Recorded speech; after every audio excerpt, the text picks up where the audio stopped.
Hello runners, Coach Amanda here from Run to the Finish. No fancy openings, no crazy anything today. I just wanted to quickly jump on and talk to you about the new On Cloudeclipse. So this is their newest shoe on the market and you can see it is a big one. For comparison, here is the Cloudmonster. So this was one of the first On shoes I personally really liked because it felt a little bit softer. And here is the Eclipse. So it is about 2 millimeters higher. So the stack height has gotten higher because they wanted to give you even more cushion. It is not a plush, like Bondy kind of cushion where you almost sink into it. And I actually think that's a good thing. For most of us, we don't want to just quite sink in, but you are definitely going to know that it is a cushioned shoe. They have also made some changes on the bottom. So unlike actually almost all their new ones, they got tired of people complaining about the rocks, I think. So they still have the pods on the side, but then as you can see on the bottom, no more rocks getting stuck between pods. You will also see here their speed board. So this is not the same as a carbon fiber plate, but they do talk about it in terms of giving you a little boost.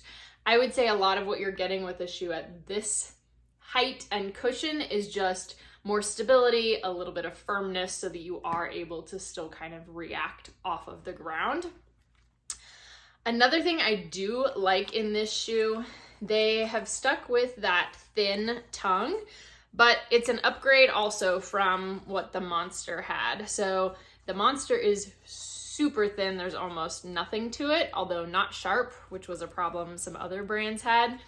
This feels a little more cloth-like, and it is attached inside as well. So the tongue isn't going to be moving all over your foot. Also a win for me personally. Shoe is slightly heavier than the Monster, which is to be expected. It is just a little bit more of a shoe. So for me, this is like a recovery day kind of run, maybe a short, easy day. Some of my athletes who are a little bit heavier runners have said they really appreciate these shoes that have a little more cushion and yet still have some spring and some movement to them. So that might be a win for you. Because of the way most of these maximal shoes are, which is stack height, I don't find it particularly unstable. I do not love any of these on the treadmill. So if you're a big treadmill runner, these super big stack heights I have found to be problematic. I like it better outside.